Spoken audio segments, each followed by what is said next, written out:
بسم الله الرحمن الرحيم.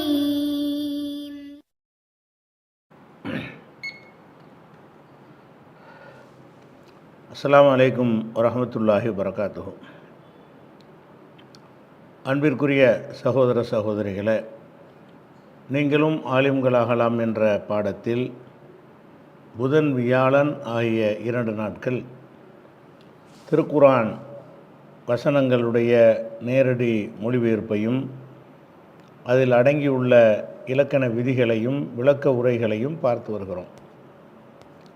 இதுவரை சூரத்துல் பக்ரா என்ற அத்தியாயத்தின் 209 வசனங்களை பார்த்துவிட்டு 210வது வசனத்தை ஒரு பகுதியை நம்ம விளங்கி இருக்கிறோம்.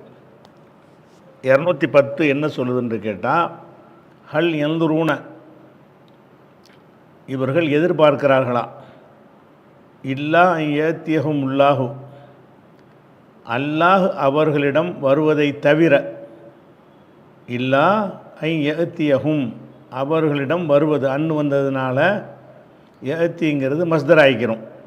இல்லா ஏத்தியகும் உள்ளாஹு, அல்லாஹ் அவர்களிடம் வருவதை தவிர வேறு எதையும் வச்சுக்கிறணும். வேறு எதையும் எதிர்பார்க்கிறார்களா? அப்போ இவங்க வந்துக்கிட்டு ரொம்ப அட்டகாசம் பண்ணுறாங்க. ஏன்னா இதுக்கு 209வது வசனத்தில் இந்த படிச்சுக்கிட்டு இருக்கிறோம்ல, இதுக்கு முந்தின வசனத்தில் என்ன வருதுன்னு கேட்டால், தெளிவான ஆதாரங்கள் வந்த பிறகு நீங்கள் தடுமாறினீர்கள் என்று சொன்னால் நீங்கள் தண்டிக்கப்படுவீங்க அப்படின்னு வந்துருச்சு முதல் வசனம். அடுத்தெல்லாம் என்ன செய்கிறான்னா, இவங்க எதிர்பார்க்குறாங்களா? என்னத்தை எதிர்பார்க்குறாங்க? இல்லா ஏத்தியகமுல்லாஹு, அல்லாஹ் அவர்களிடம் வருவதை தவிர வேறு எதுவும் எதிர்பார்க்குறீங்களா? என்னத்தில் எதிர்பார்க்குறீங்க? நான் தான் உங்கள்கிட்ட வரணுமா? அப்போ நான் தான் உங்கள்கிட்ட வரணுமா என்பதனுடைய அர்த்தம் என்னன்னு கேட்டால், அல்லாவே அவங்கள்ட்ட வருவான்ற அர்த்தம் கிடையாது. சில இடங்களில் பல இடங்களில் அந்த நேரடி அர்த்தம் இருக்கும். இந்த இடத்துல அல்லாஹ்வுடைய தண்டனை வருவதை அல்லாஹ் என்ன செய்கிறான்னா அல்லாஹ் வர்றதுன்னு சொல்கிறான். இதை ஏற்கனவே விளக்கிட்டோம், இது மாதிரியான வசனங்கள் இருக்கிறது.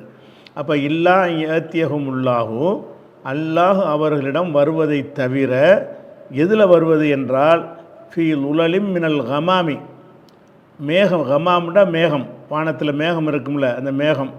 லுழல்னா தொகுப்பாக இருக்கும்ல, மேக தொகுப்புன்னு வச்சுக்கலாம். ஃபீல் உலலிம் மினல் கமாமி, மேகத்தினுடைய தொகுப்புகளில் அல்லாஹ் அவர்கள்ட்ட வருவான். அப்போ அல்லாஹ் மேகத்தில் வருவான் என்பதனுடைய அர்த்தம் என்னன்னு கேட்டால், அந்த மேகத்தொகுப்புக்குள்ளே பெரிய அளவுக்கு தண்ணீரை தேக்கி வைத்து அதை பெரும் மழையாக பொழிய வைத்து அதன் மூலமாக வெள்ளப்பெருக்கு ஏற்படுத்தி அதன் மூலமாக அவங்க அழிந்து போவதை அல்லாஹ் அங்கே சொல்லி காட்டுறான். அப்போ நீங்கள் என்னத்தை எதிர்பார்க்குறீங்க? மேகத்திரளுக்குள்ளே நான் வரணும்னு எதிர்பார்க்குறீங்களா? மேகத்திரளுக்குள்ளே அல்லாஹ் எப்படி வருவான்? அல்லாஹ் எதுக்கு வர்றான்? மேகத்திரளுக்குள்ளே அந்த இவர்களை அழிப்பதற்குரிய ஏற்பாடுகள்லாம் செஞ்சு அதில் நான் வருவேன், அதைத்தான் நீங்கள் எதிர்பார்க்குறீங்களான்னா அப்படி நான் செஞ்சிருவேன் என்று அர்த்தம். அப்போ ஹல் யன்துரூன, இவர்கள் எதிர்பார்க்கிறார்களா? யார் தெளிவான சான்றுகள் வந்த பிறகும் புறக்கணிக்கிறார்களோ இவர்கள் எதிர்பார்க்கிறார்களா? இல்லா ஏத்தியகுமுல்லாஹு, அல்லாஹ் அவர்களிடம் வருவதை தவிர வேறு ஒன்றை எதிர்பார்க்கிறார்களா? அதைத்தான் எதிர்பார்க்குறியா? அதான் செய்யணுமா இப்போ அப்படின்னு கேட்குறான். அல்லாஹ் வர்றதுன்னா எங்கே வர்றது? அல்லாஹ் ஃபீ லுலலிம் மினல் கமாமி, மேக குவியலில் அல்லாஹ் வருவதை தவிர வேறு ஒன்றை எதிர்பார்க்குறீங்களா? மேகத்தின் வழியாக உங்களை அழிக்கிறது. அப்போ மேகத்தில் அல்லாஹ் வருமான்ற அர்த்தம் கிடையாது. அழிவதற்குரிய ஏற்பாடுகளை அதில் அல்லாஹ் பண்ணுறான்ல, அப்படி பண்ணுறதுனால அவன் வர்றதாக சொல்லி காட்டுறான். அல்லாவே வர்றது கிடையாது, அவனுடைய ஆர்டர் வருகிறது, அவனுடைய ஏற்பாடு வருகிறது. அந்த ஏற்பாடு வருவதை பற்றி பேசும் பொழுது அல்லாஹ் வருவதாக என்ன செய்கிறான்? இந்த இடத்துல சொல்லி காட்டுறான். அப்போ மேகத்தினுடைய அந்த குவியலில் திரளில் அல்லாஹ் வருவதையும், ஒல் மலாய்க்கத்து, வானவர்கள் அவர்களிடம் வருவதையும் தவிர வேறொன்றை எதிர்பார்க்கிறார்களா? அப்போ நானும் மலக்குகளும் வரணும் அவங்களை அழிக்கிறதுக்கு, அதான் எதிர்பார்க்குறீங்களா அப்படின்னு கேட்குறான். அப்போ வானவர்களும் அல்லாஹும் மேகத்திரளுக்குள்ளே வருவதை தவிர, அதாவது இவங்களை அழிப்பதை தவிர வேறு ஒன்றை எதிர்பார்க்கிறார்களா அழிச்சிருவேங்கிறான். மொத்தத்தில் என்னென்னு கேட்டால், என்னுடைய கட்டளையை நீங்கள் மீறி நடந்தால் மேக குவியல் வழியாகவே அதாபை கொண்டு வந்து உங்களை அழிச்சிருவேன், ஜாக்கிரதையாக இருந்துக்கிறங்க என்று எச்சரிப்பதற்கு தான் ஒரு கேள்வி மாதிரி ஸ்டைலில் இதை கேட்குறான்ல. ஹல் எந்தூன, இவர்கள் எதிர்பார்க்கிறார்களா? இல்லா ஏத்தியகம் உள்ளாகு, அவர்களிடம் அல்லாஹ் வருவது. அதுக்கப்புறம் அதில் அத்துப்பு செஞ்சு ஒரு மலாய்க்கத்துகளும் வருவது, அல்லாவும் வருவது, மலக்குகளும் வருவதை தவிர எங்கே வருவது? அல்லாவும் மலக்குகள் எங்கே வருவாங்கன்னு கேட்டால், ஃபீல் உலலிம் மினல் கமாமி, மேகத்தினுடைய திரள், மேக குவியல் இருக்கும்ல, அதில் அல்லாஹும் வானவர்களும் வந்து குலியல் அம்ரு, அம்ருனா காரியம், குலியன்னா முடிக்கப்படுறது, கல்லான்னா முடித்தான், குலியல் அம்ரு காரியம் முடிக்கப்படுவதைத்தான் எதிர்பார்க்கிறார்களா? அதாவது அல்லாஹ் வந்து மேகத்தில் வந்து அல்லாவும் மலக்கும் வருவாங்க, வந்து காரியத்தை முடிப்பாங்க, அப்படி செய்கிறது தான் நீங்கள் எதிர்பார்க்குறீங்களா அப்படிங்கிறது கருத்தான். நம்ம கருத்தை விளங்கிட்டாலும் இப்போ இதில் நம்ம கூடுதலாக தெரிஞ்சுக்கிற விஷயம் என்னென்னு கேட்டால், அல்லாஹ் வருவான் என்பதற்கு அல்லாஹ் வருவான் என்ற அர்த்தமே பல இடங்களில் இருக்கும். சில இடங்களில் அல்லாஹ் வருவான் என்பதற்கு அந்த அர்த்தம் இல்லாமல் அல்லாஹுடைய அதாபு வரும், அல்லாஹுடைய தண்டனை வரும், அல்லாஹுடைய வேதனை வரும், இந்த மாதிரியான அர்த்தத்திலையும் அந்த சொல்லு பயன்படுத்தப்படும். இங்கே அப்படி பயன்படுத்தப்பட்டிருக்கு. அப்போ இலல்லாஹி, அல்லாஹ்விடமே துர்ஜவுல் உமூர், காரியங்கள் கொண்டு செல்லப்படும், எல்லா முடிவு அங்கே தான். இலல்லாஹி, அல்லாஹ்விடத்தில் தான் துர்ஜவு திரும்ப கொண்டு செல்லப்படும், அல் உமூர் காரியங்கள், எல்லா காரியமே அங்கே தான் போய் முடியும் என்று அல்லாஹ் இதில் வந்து சொல்கிறான். மொத்தத்தில் இதனுடைய சாராம்சம் என்னென்னு கேட்டால், அல்லாஹ்வுடைய அத்தாட்சிகள் சான்றுகள் வந்த பிறகு நீங்கள் தடுமாறினீங்க என்று சொன்னால் உங்களை வந்து நான் தண்டிப்பேன். எப்படி தண்டிப்பேன்? மேகத்துடைய திரள்கள் மூலமாகவே தண்டிப்பேன். அதில் என்னுடைய அதாபை வந்து அதில் கொடுத்து அதன் மூலமாக என்ன செய்வேன்? அது மேகத்துறை திரளில் வர்றது என்பது மழையாக கூட இருக்கலாம், அல்லது வந்து பெரும் நெருப்பு காற்றுகள்லாம் வந்திருக்குதுல, அதெல்லாம் கூட அப்படி தான் வரும். அப்போ ஏதோ ஒரு வகையில் அல்லாவும் வானவர்களும் மேகத்துல திரளில் வந்து உங்கள் காரியத்தை முடிக்கணுங்கிறது தான் எதிர்பார்க்குறீங்களான்னு ஒரு வார்னிங் மாதிரி எல்லாம் இதில் சொல்லி காட்டுறான் 2210. அவ்வளோதான். அதுக்கடுத்து என்னென்னு கேட்டால், அதாவது ஒரு விஷயத்தை எப்பவும் ஞாபகத்தில் குரானை பொறுத்த வரைக்கும், அதாவது ஒரு வசனத்துக்கு அடுத்த வசனத்துக்கு பெரும்பாலும் தொடர்பு இருக்காது. திடீர்னு ஒன்று சொல்கிற மாதிரி இருக்கும், அது வேறு ஒன்று சொல்கிற மாதிரி இருக்கும். ஏன்னு கேட்டால், இது வந்து புக்கு வடிவில் மொத்தமாக கொடுக்கப்பட்ட வேதம் இல்லை. இது எப்போதும் அடிக்கடி ஞாபகத்தில் வச்சுக்கிறேன். அப்போ இதில் என்னென்னு கேட்டால், ஒரு சந்தர்ப்பம் வரும்போது அந்த சந்தர்ப்பக்கு எதை சொல்லணுமோ அதை எல்லாம் இறக்குவான். அடுத்த சந்தர்ப்பத்துக்கு முதல்ல தொழுகையை பற்றி சொல்லணும்னா தொழுகையை பற்றி இறக்கிடுவான். அடுத்த நாள் நோன்பை பற்றி சொல்லுவானா, தொழுகை நோன்புக்கு மேட்ச் ஆகாது, ரெண்டு சம்மந்தம் இல்லாமல் தெரியும். அப்போ சம்மந்தம் இல்லாமல் தெரியுது காரணம் என்னென்னு கேட்டால், இது புக்கு வடிவில் கொடுக்கப்படலை. இப்போ தேவைக்கு தகுந்தவாறு ஜிப்ரீல் வந்து சொல்வார். அப்போ இந்த இஸ்ராயேல் சமுதாயத்தை பற்றி இப்போ அடுத்த வசனத்தை பாருங்கள், அதனோட தொடர்பே இருக்காது, வேறு விஷயமா இருக்கும். அது என்ன சம்மந்தம் இல்லாமல் வேறு விஷயம் வருதுன்னா, அந்த குரான் என்ன மாதிரியாக அருளப்பட்டுச்சுங்கிறது மெயினில் இல்லைன்னு சொன்னால் ஒரு குழப்பமாக நமக்கு ஆயிரும். புத்தகம்னு பார்த்தீங்கன்னு வைங்க, புத்தக ஸ்டைலில் புத்தகத்தில் எப்படியா நம்ம எழுதுவோம்?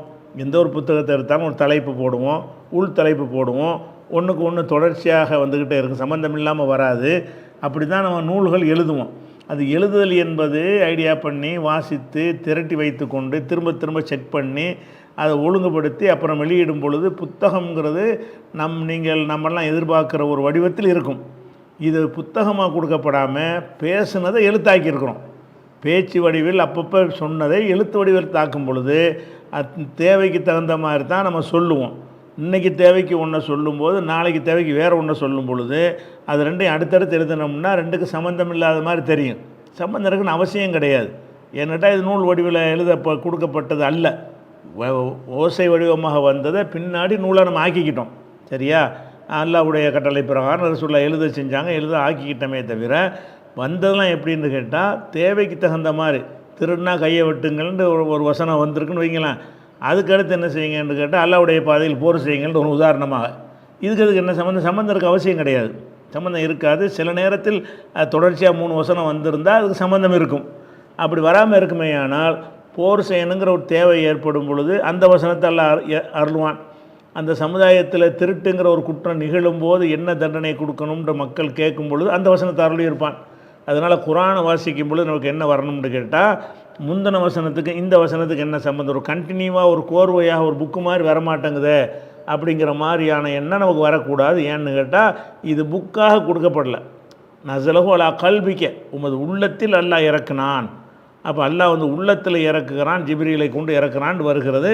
அதே மாதிரி ஒவ்வொரு கட்டத்தில் கொஞ்சம் கொஞ்சமாக அருளப்பட்டதுலாம் வருகிறது. அதன் காரணத்தினால தான் இப்போ வேறு டாபிக், இந்த வசனம் வேறு செய்திக்கு போயிடுது. இது என்ன சொல்லுதுன்னு கேட்டால், அன்றைக்கு வந்து மதீனாவில் இஸ்ரவேல் மக்கள் இருந்தாங்க, யூதர்கள் நிறைய இருந்தாங்க. அப்போ அந்த யூதர்கள் என்ன செய்கிறாங்கன்னு கேட்டால், அல்லாஹ் வந்து அவர்களுக்கு நிறைய பாக்கியங்களை கொடுத்துருந்தான். இஸ்ராயேல் மக்களுக்கு நிறைய பாக்கியங்களை கொடுத்துருந்தான். ஆனாலும் அந்த பாக்கியங்களுக்கு நன்றி உள்ளவர்களாக அவங்க அன்றைக்கி இருக்கலான்ற ரசூலுல்லாஹ் காலத்திலே இருக்கலை. இன்றைக்கே இருக்க போகிறாங்க, அன்றைக்கே அவங்க இருக்கலை. அப்போ அந்த மாதிரி மக்கள் இருக்கிறதுனால என்ன செய்கிறான்னு கேட்டால், அவங்களுக்கு ஒரு அறிவுரை அல்லாஹ் சொல்ல சொல்கிறான். சல் என்று சொன்னால் இந்த கேளுன்ற அர்த்தம். சல் என்ற அர்த்தம் கேளுனா கேள்வி கேட்குறது இருக்குல்ல, அந்த அர்த்தம் சல்ங்கிறது. இந்த சல் என்கிற வார்த்தை சஅல என்ற நடுவில் ஹம்சா வரும். சீனு ஹம்சா லாமு. சஅல கேட்டான். இந்த கேட்டான் என்பதுக்கு அமுர் வந்து 2 விதமாக வரும். எப்படி வரும் என்றால், சஅல என்பதை அப்படி வச்சுக்கிட்டு அதிலேருந்து அமுர் எடுத்தோம்னு சொன்னால் இஸ் அல்.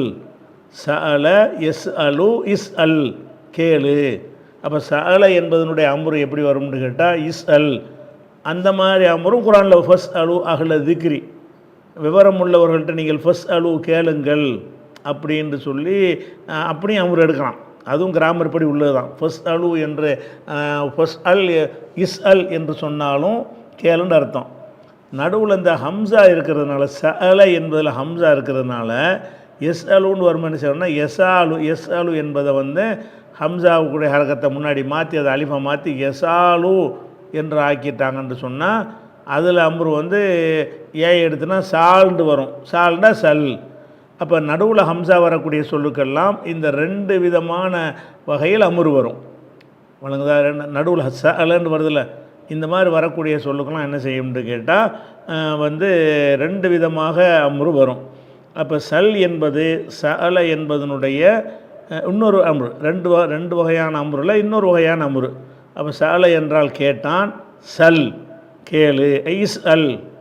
2மே கிராமர் இப்படி உள்ளது தான். எதுவுமே கொச்சைன்னு கிடையாது. 2மே நல்ல உயர்தரமான கிராமரில் உள்ளது தான். அப்போ சல், நபியை நீங்கள் கேளுங்கள். ஒருமையாக இருக்கிறதுனால ரசூலுல்லாஹ் பார்த்து அல்லாஹ் சொல்கிறான், சல் நபியை நீங்கள் கேளுங்கள். பனி இஸ்ராயில் மக்கள்கிட்ட நீங்கள் கேளுங்கள். இஸ்ராயில் மக்கள்னால் இஸ்ராயில்ங்கிறது ஏற்கனவே உங்களுக்கு சொல்லியிருக்கோம். யாக்கூப் நபிக்கு பேர் தான் இஸ்ராயில். இஸ்ராயில்ங்கிற வார்த்தை வந்து யாக்கூப் அலைஹிஸ்ஸலாம் அவங்களுடைய இன்னொரு பேர் தான் இஸ்ராயில்.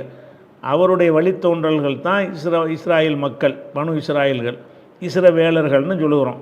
அப்போ அல்லாஹ் என்ன செய்கிறான்னா, செல் நீங்கள் கேளுங்க. ரசூலுல்லாஹ்ட்ட அல்லாஹ் சொல்கிறான், உங்கள் மதீனாவில் இந்த இஸ்ராயில் மக்கள் கொஞ்சம் பேர் இருக்காங்கல்ல, அவங்கள்ட்ட போய் கேளுங்க. சல் நபியை நீங்கள் கேளுங்கள். பனி இஸ்ராயிலுடைய பனு என்று வரும். இபுனு என்றால் மகன்.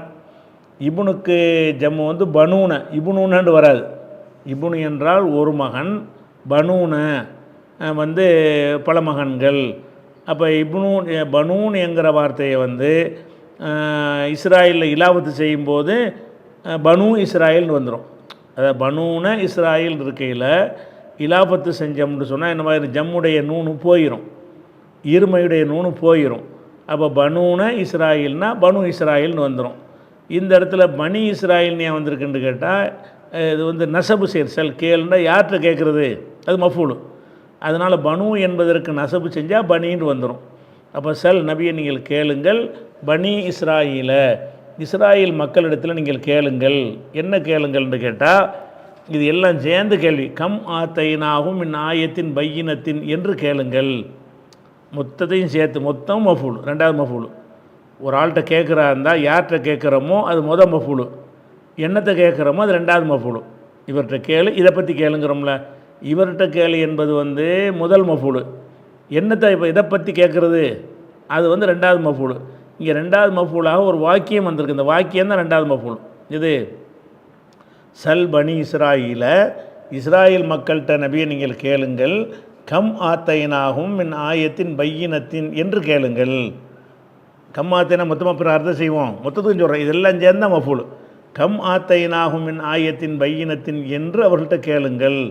அப்போ ரெண்டாவது மஃபூல் எதுன்னு கேட்டால் மொத்த வாக்கியம்தான் ரெண்டாவது மஃபூல். மொத்த வாக்கியம் ரெண்டாவது மஃபூல் வரும்போது ஏதில் ஏராப்பு செய்கிறது, ஏராப்பெல்லாம் செய்ய முடியாது, அது அப்படியே இருக்கும்.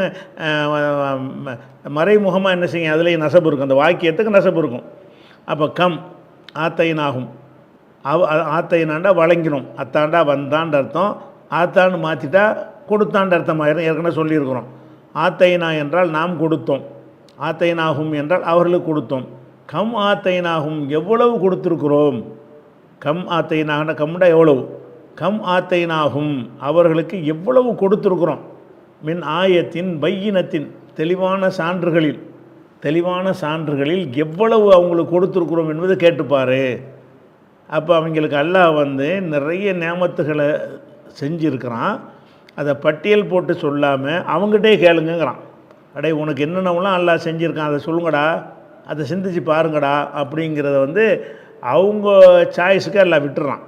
சல்பனி இஸ்ராயில் மக்கள்கிட்ட நபியை நீங்கள் கேளுங்கள். என்ன கேளுங்கள் என்றால் கம் ஆத்தைனாகும் மின் ஆயத்தின் பையினத்தின் தெளிவான சான்றுகளில் எவ்வளவு அவர்களுக்கு வழங்கியிருக்கிறோம் என்று அவங்கள்ட்ட எவ்வளோ வழங்கியிருக்கிறான், எக்கச்சக்கமாக வழங்கிறான். அந்த சமுதாயத்தில் தொடர்ச்சியாக நபிமார்களை அனுப்பி வைத்தான்.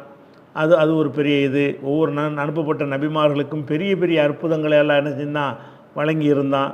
அவங்களுக்கு இப்போ நீண்ட நெடுங்காலமாக ஒரு ஆட்சி அதிகாரத்தையும் அந்த மக்களுக்கு ஒரு காலத்தில் கஷ்டப்பட்டு அகதிகளாக நாடோடிகளாக திரிந்தாலும் ஒரு கட்டத்தில் அவங்கள ஒரு இடத்துல ஸ்திரப்படுத்தி அவங்களுக்கு நிறைய பாக்கியங்கள்லாம் எல்லாம் வழங்கியிருந்தான். எவ்வளோ வழங்கியிருக்கிறேன். அதே மாதிரி அந்த மூசா நபியை கொடுத்த 9 அற்புதங்கள்னு வருது. இதெல்லாம் இவங்களுக்காக கொடுத்தது தானே. அந்த கடலை பிளந்து அவங்கள காப்பாற்றினது, ஃபிரௌன் என்ற கொடியவனிடமிருந்து அவங்கள காப்பாற்றி அந்த எகிப்துக்கை இவங்களை உரிமையாளர்களை ஆக்குனது, அவங்க சொத்து சுகத்தையெல்லாம் இப்படி நிறைய இருக்குது. இது அவங்கள்ட்ட கேளுங்கிறாங்க. ஒவ்வொரு மனிதன் அவனுடைய வரலாறை தெரிஞ்சுதானே வச்சுருப்பான். ஒவ்வொரு மனுஷனுமே அவனுடைய வரலாறுகளை கூட குறையவே வச்சுருப்பான், இருக்கிறதுக்கு மேலே ஜாஸ்தியாக தெரிஞ்சு வச்சுருப்பான். அதனால எல்லாம் என்ன செய்கிறான்டா, எவ்வளோ தந்திருக்கேன் அதை அப்படின்னு கேளுனா என்ன அர்த்தம்னு கேட்டால் அதுக்கு தகுந்த மாதிரி நீங்கள் நடக்கிறீங்களான்னு அர்த்தம். இஸ்ராயல் மக்கள்கிட்ட போய் எல்லாம் எவ்வளோட அவங்களுக்கு தந்திருக்கிறான் அப்படின்னு என்ன அர்த்தம், இவ்வளவு தந்து இருக்கிறானே அதுக்கு தகுந்த மாதிரி நீங்கள் நடக்கிறீங்களா, நன்றியோடு இருக்கிறீங்களா, அதுக்கு தான் இதை கேட்க சொல்கிறாங்களா. அது இங்கே சொல்லாட்டாலும் நம்ம சிந்தனையில் அது விளங்குகிறது. அப்போ நபியை நீங்கள் கேளுங்கள், பனி இஸ்ராயில் மக்கள்கிட்ட கேளுங்கள், கம் ஆத்தைனாகும் அவர்களுக்கு நம்ம இவ்வளோ வழங்கியிருக்கிறோம், மின் ஆயத்தின் பையினத்தின் தெளிவான சான்றுகளில் எவ்வளோ வழங்கியிருக்கிறோம் என்று அவங்கள்ட்ட கேட்டு பாருங்கள்.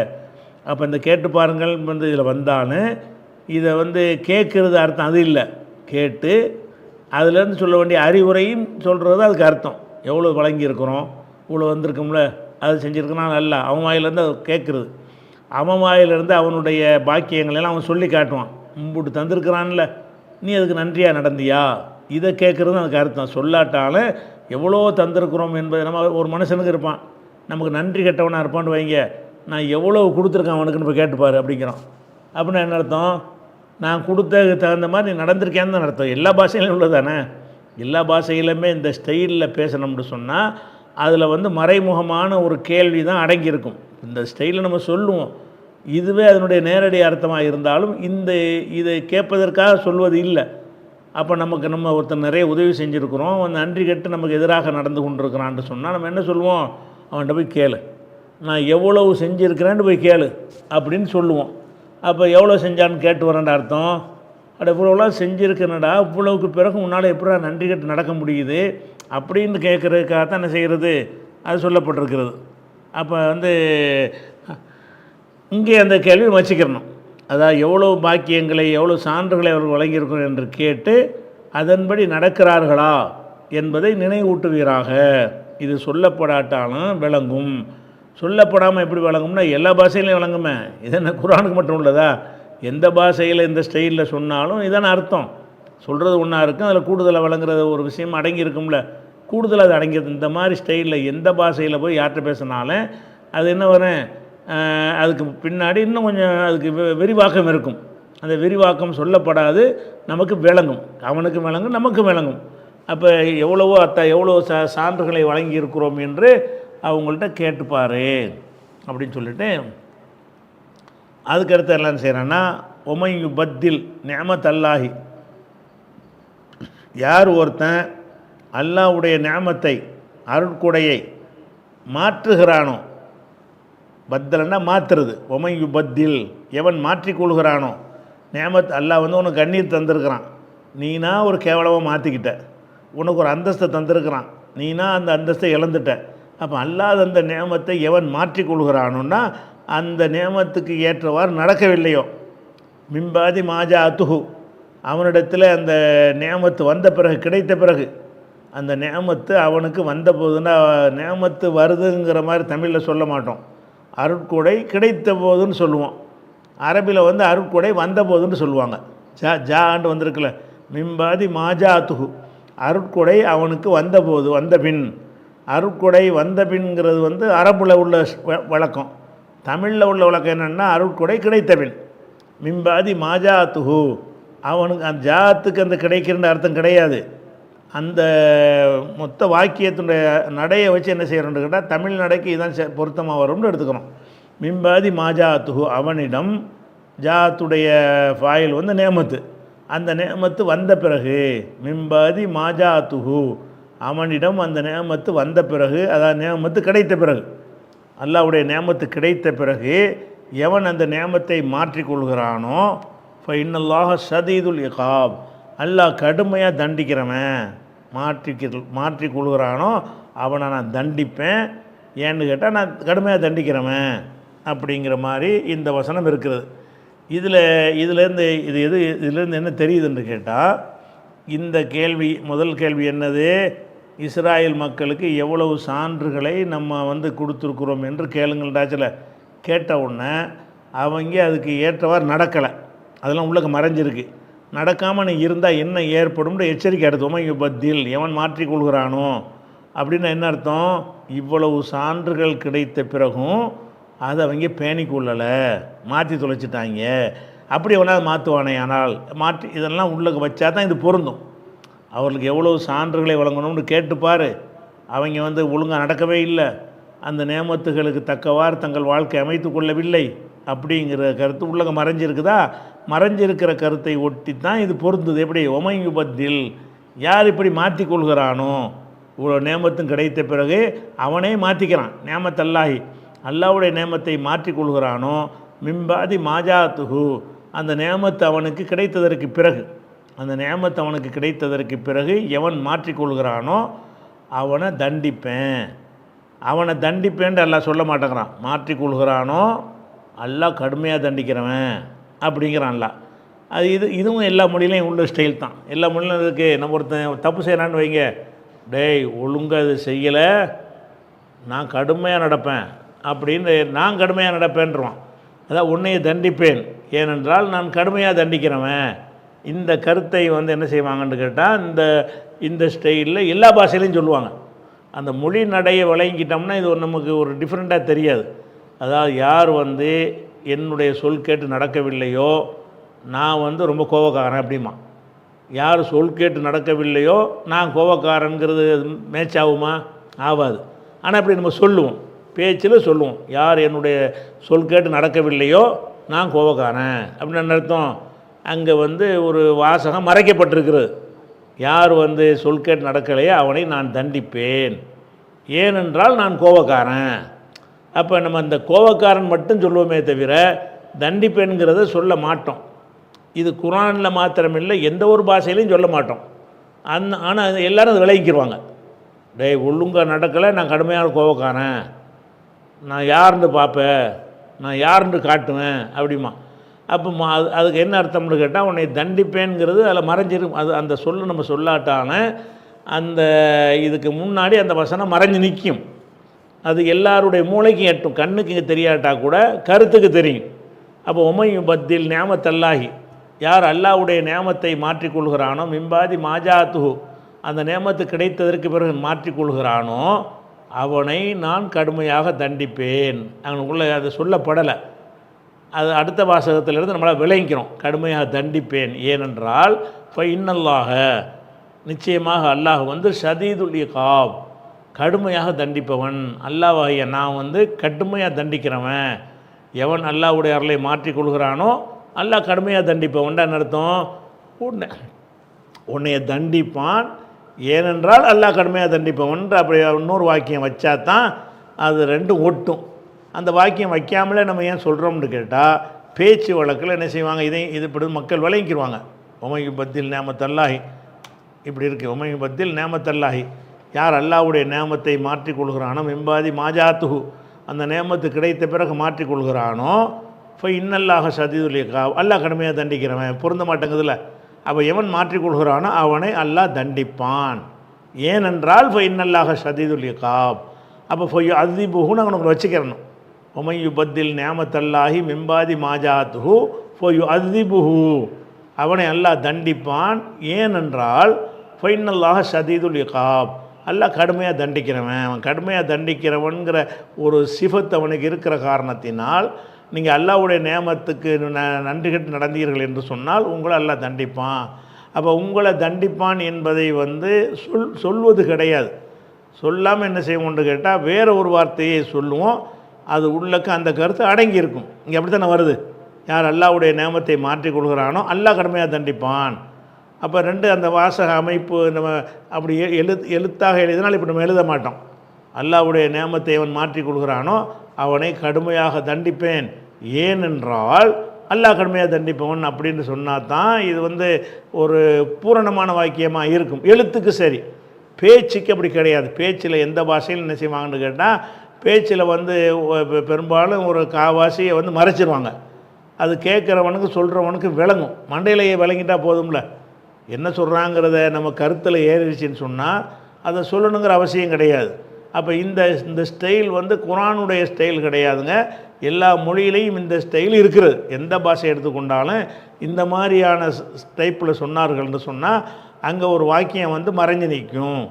அப்போ உமையு பத்தில் நேமத்தல்லாஹி, அல்லாஹ்வுடைய நேமத்தை எவன் மாற்றிக்கொள்கிறானோ, மிம்பாதி மாஜாத்துஹு, அந்த நேமத்து அவனுக்கு வந்ததற்கு பிறகு கிடைத்ததற்கு பிறகு மாற்றிக்கொள்கிறானோ, போய் அதிபுஹு அதாபன் சதீதான் வச்சுக்கிறங்க. அவனை அல்லாஹ் கடுமையாக தண்டிப்பான். ஏனென்றால் இன்னல்லாக சதீதுல் இகாப், அல்லாஹ் வந்து கடுமையாக தண்டிக்கிறவன். அப்போ இஸ்ராயல் மக்கள் வந்து எவ்வளோ தந்திருக்கிறான், அதுக்கு மாறி நடந்துக்கிட்டு இருக்கிறீங்க. அல்லாஹ் விட்டு வச்சுருக்க மாட்டான். இந்த வேலையை செஞ்சீங்கன்னு சொன்னால் கடும் தண்டனைக்கு ஆளாயிருவீங்க. ஏன்னு கேட்டால் கடுமையாக தண்டிக்கிறதுங்கிறது அல்லாஹ்வுடைய சிவத்தில் ஒரு சிவத்தாக இருக்கிறது. ஒழுங்காக இருந்துக்க அப்படின்னு எச்சரிக்கை பண்ணுறது தான் இஸ்ராயல் மக்களுக்கு சொன்ன ஒரு அறிவுரை 211. அடுத்த பாருங்கள், இதுவும் சம்மந்தமாக வேறு செய்தியாக இருக்கும். இதுவும் என்ன செய்யணும்னு கேட்டால், அது இஸ்ராயல் மக்கள்கிட்ட கேளுங்கன்னா அது முடிஞ்சு போச்சு. அது இஸ்ராயல் மக்கள் வந்து அவங்க நன்றி கெட்டிருக்கிறாங்களேங்கும்போது அவங்களுக்கு ஒரு அறிவுரை சொல்வதற்காக வேண்டி அந்த வசனத்தை ஒரு கட்டத்தில் நல்லா அருளியிருக்கிறான். இது என்ன சந்தர்ப்பத்துக்கு அருளப்பட்டுச்சுன்னு எங்கேயெல்லாம் தெரியவில்லையோ அதுக்கு நீங்கள் தடுமாற தேவையில்லை. அந்த வசனத்தில் இருந்தே எதுக்கு இறங்கிச்சு விளங்கிக்கிற முடியும். இஸ்ராயல் மக்கள்கிட்ட கேளுன்னு சொன்னால் என்ன அர்த்தம்? இஸ்ராயல் மக்கள் வந்து புறக்கணித்து இருக்கிறதுனால அவங்களுக்கு ஒரு அறிவுரையாக இது அல்லாஹ் இறக்கியிருக்கிறான் அப்படின்னு அர்த்தம். அதே மாதிரி தான் இந்த அடுத்த வர வசனம் பாருங்கள், முதல் வசனத்துக்கு எந்த ஒரு தொடர்பும் இருக்காது. ஆனாலும் இப்படி ஒரு நிலைமை வந்து அன்னை மக்கள்கிட்ட இருந்திருக்கு. என்ன இருக்குன்னு கேட்டால், வந்து காஃபியர்கள் என்ன செய்கிறாங்கன்னு கேட்டால் மூமின்களை வந்து கிண்டல் பண்ணுறாங்க. ஏன்னுட்டா பல விஷயங்களில் அவங்க கொஞ்சம் மேலான உலகத்து கணக்கு பார்த்திங்கன்னா அவங்க மேல்நிலையில் இருப்பாங்க. காஃபிராக இருக்கிறவன் என்ன செய்வான், எம்எல்ஏவாக இருப்பான், எம்பியாக இருப்பான், மந்திரியாக இருப்பான், பெரிய கோடீஸ்வரனாக இருப்பான், மல்டி மில்லியனராக இருப்பான், பதவியில் இருப்பான், புகழ் பெற்று இருப்பான், சினிமா நடிகர்னு சொல்லி எல்லாத்துக்கும் அறிந்தவனாக இருப்பான். இந்த மாதிரிலாம் இருக்கும்போது முஸ்லீமை பார்த்தோம்னு சொன்னால் அவன் வந்து என்ன செய்வான், டீ கடை வச்சுருப்பான், கசாப்பு கடை வச்சுருப்பான், கூலி வேலை செய்வான், கொஞ்சம் அற்பமாக இருப்பான். அப்போ இதை வச்சு என்ன செய்ய கிண்டல் பண்ணுவாங்க. நாங்கள் எப்படி இருக்கிறோம், இந்த மேற்கத்திய உலகம்லாம் அப்படி தான் நம்ம முஸ்லீம்களை பார்க்குறாங்க. அவங்க கோட்டு சூட்டு போட்டு ஒரு டைப்பாக இருக்கிற மாதிரி, நம்மெல்லாம் ஒரு மட்ட ரகமாக இருக்கிற மாதிரி இன்றைக்கி நினைக்கிறாங்கல்ல, அன்னைக்கு அப்படி தான் இருந்தாங்க. அப்போ இந்த மாதிரி இருக்கும்போது மோமின்களுக்கு ஒரு கவலை ஏற்படுச்சு. இது என்னடா இது, அவங்க நல்லா இருக்கிறாங்க, நம்ம கீழே இருக்கிறோமே, நம்மளை வந்து கேலி பண்ணுறாங்களே அப்படின்னு இருக்கும் பொழுது அதுக்கு ஒரு ஆறுதலாக ஏதாவது சொல்லணும்ல. அதுக்கு தான் இந்த வசனத்தை இந்த வசனத்தில் இருந்து அது விளங்கும். இந்த அடுத்து சுய்யினல் இல்லதீன கஃபருங்கிறதுல வந்து இது விளங்கும். இருந்தாலும் ஒருக்கா சொல்லிடுவோம். சுய்யின அழகாக்கப்பட்டிருக்கிறது, அலங்கரித்து காட்டப்பட்டிருக்கிறது. லில்லதீன கஃபரு காஃபிர்களுக்கு அழகாக காட்டப்பட்டிருக்கிறது அல் ஹயாத்து துன்யா, இந்த உலக வாழ்க்கை கவர்ச்சியாக அவங்களுக்கு ஆக்கப்பட்டிருக்கிறது. அவங்க இந்த உலகத்தில் நல்லா இருந்தால் போதும், அது ஒன்று தான் பார்ப்பாங்க. இந்த உலகத்தில் வந்து ஜுயினன்னா ஒரு கவர்ச்சிகரமாக ஜீனத்தில் உள்ளது. ஜுயினல் இல்லதீன கஃபரு, காஃபிர்களுக்கு கவர்ச்சிகரமாக ஆக்கப்பட்டிருக்கிறது அல் ஹயாத்து துன்யா, இந்த உலக வாழ்க்கை. இந்த உலக வாழ்க்கை வந்து கவர்ச்சிகரமாக ஆக்கப்பட்டிருக்கிறது. எசுஹரூன, அவங்க வந்து பரிகாசம், சஹரன்றால் கேலி செய்கிறது. எசுஹரூன மினல்லதீன் ஆமனு, நம்பிக்கை கொண்டவர்களை கேலி செய்கிறார்கள். சஹரவுக்கு பிறகு மின்னு வரும், இருந்துன்னு அர்த்தம் செய்யக்கூடாது. ஒரு ஆளை கேலி செய்கிறான்னு சொன்னால் சஹர மின் செய்தின், செய்த கேலி செஞ்சான், அந்த மின் போட்டு தான் சொல்லுவாங்க. எஸ்ஹரூன மினல்லதீன் ஆமனு, நம்பிக்கை கொண்டவர்களை கேலி செய்கிறார்கள். அவங்க என்ன செய்கிறாங்க, துன்யாவுடைய விஷயந்தான் அலங்காரமாக தெரிகிறதுனால அந்த அலங்காரங்கள் நம்மள்கிட்ட கிடையாது. அவன் பட்டுடை அடித்து தங்கநகை அணிந்து பகட்டாக வெளியே வருவான். ஒரு முஸ்லீம் அப்படி வரமாட்டான். அவன் கேள்வி பண்ணுவாங்க, இவங்க வாரு நம்ம எப்படி இருக்கான், அவன் எப்படி இருக்கான். அப்படி என்ன அந்த உலக வாழ்க்கை தான் அவங்களுக்கு கவர்ச்சியாக இருக்கிறது.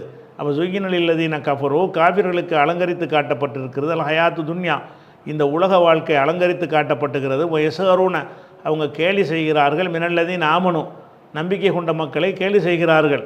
வல்லதீன் அத்தகவ், யார் அல்லாவை அத்தகவ் ரப்பஹும்னு வச்சுக்கிறேன், தங்கள் இறைவனை யார் அஞ்சி கொள்கிறாரோ, மூமின்கள் இருக்காங்கல்ல, அவங்க ஃபௌகஹும், இவர்களுக்கு மேலே இருப்பார்கள். யௌமல் கியாமத்தி, கியாம நாளில். இங்கே நீ கேலி பண்ணுவடா, கியாமத்தினால நாங்கள் தான் மேலே இருப்போம். மூமின்களுக்கு ஒரு ஆறுதல். அவன் கேலி செய்யலான்னு பெருசாக எடுத்துக்கிறாத, உலகத்திலான கேலி பண்ணுவான். நம்ம அந்த உலக வாழ்க்கையை மட்டும் நம்புகிற ஒரு கூட்டமாக, நம்ம இன்னொரு வாழ்க்கை இருக்குது நம்புகிற ஒரு கூட்டம். அந்த வாழ்க்கையில் நம்ம தான் மேலே இருப்போம், அவன் தான் கீழே இருப்பான். அந்த ஒரு ஆறுதல் இதிலேருந்து விளக்குறது. எதுக்கு இறங்குனுச்சுன்னு சபபுன்னு சொல்லி நீங்கள் தேட தேவையில்லை. இதை பார்த்தாலே தெரியும், மூமின்களை கிண்டல் பண்ணுறாங்க, மூமின்கள் வருத்தப்பட்டிருக்கிறாங்க. வருத்தப்படாதீங்க, நீங்கள் தான் மேலே இருப்பீங்க.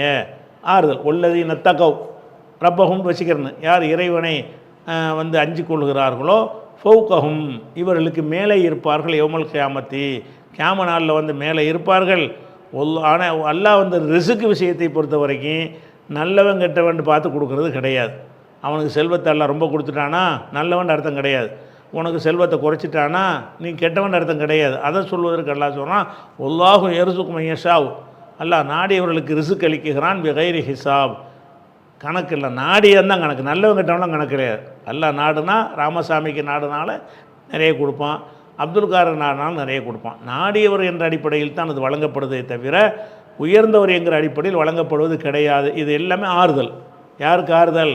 இந்த உலகத்தில் கீழ்நிலையில் இருக்கக்கூடிய முஸ்லீம்கள் வந்து நம்மளை விட மேலே இருக்கிறான்னு கவலைப்படுவாங்கள்ல, அவங்களுக்கு ஒரு ஆறுதலுக்கு அல்லாஹ் ரெண்டு விஷயத்தில் சொல்கிறான். ஒன்று மறுமையிலே நல்லா இருப்ப, ரெண்டாவது இந்த உலகத்தில் உள்ள செல்வங்கள் எல்லாம் நல்லவன் கெட்டவன் என்ற அடிப்படையில் கிடையாதுப்பா. அல்லாஹ் நாடியபடி கொடுக்குறான். அல்லாஹு யர்சுக்கு மையஷாவ் பிகைரி ஹிசாப், அல்லாஹ் நாடியவர்களுக்கு கணக்கின்றி கொடுப்பான். ஹிசாப்னா கணக்கு, கைரி ஹிசாப்னா கணக்கு இல்லாமல் அதிகமாக கொடுப்பான். 212வது வசனம். அடுத்த வசனத்தை இன்ஷா அல்லாஹ் நம்ம நாளைக்கு பார்க்கலாம்.